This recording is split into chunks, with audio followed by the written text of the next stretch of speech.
haba yung medyo wide yung pool of players that we're choosing from right now. So we brought in 5 players to the Under 21 Nations League. We also have 6 players right now that will participate in the Under 23 Nations League, which will happen a few days from today.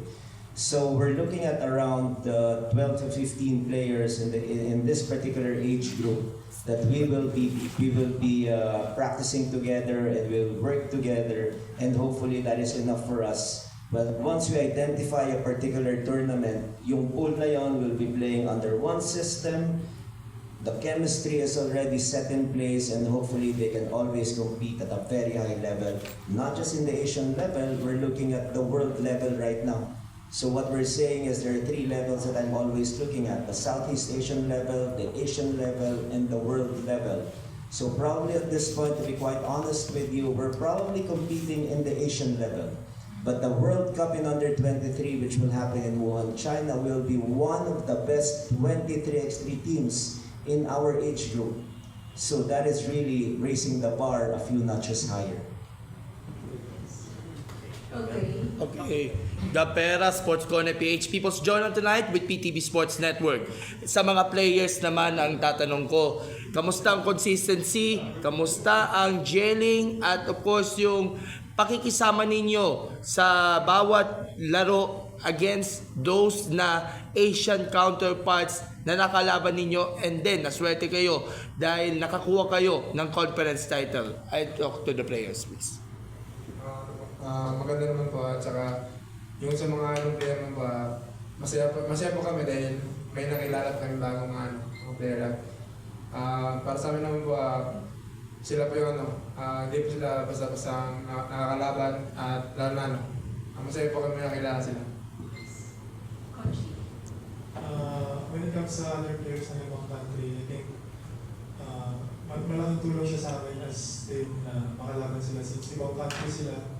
So, I think for us, mas gigil kami na matalo sila or yun.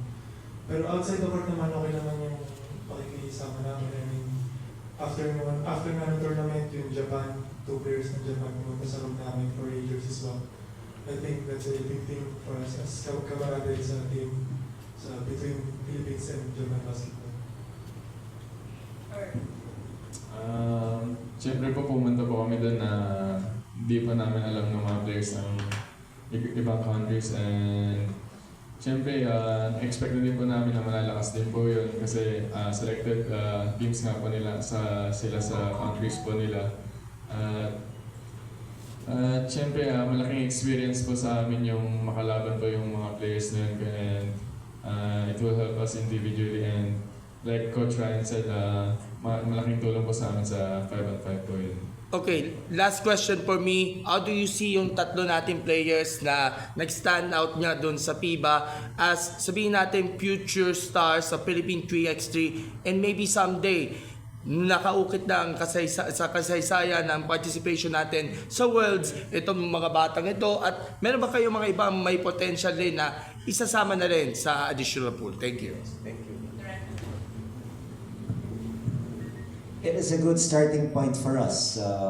With the very first tournament na magkakasama sila, nakita naman natin, we were able to beat quality teams, quality countries na nauna sa atin in terms of their level of understanding sa 3x3, particularly teams from Europe, Belarus, New Zealand. We were so happy to beat them, or we faced them 5 times and we were able to beat them 5 times also.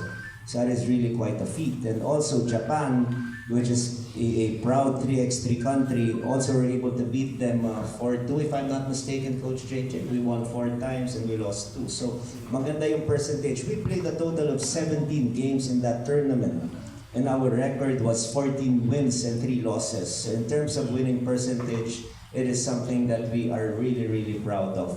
Now, with your question whether we're gonna expand it, of course we are. We're always open to expanding the talent pool. We're not restricting our talent pool, and whoever is available who feel like can be part of our program, they're definitely welcome. Thank you. Good morning, Coach Ryan.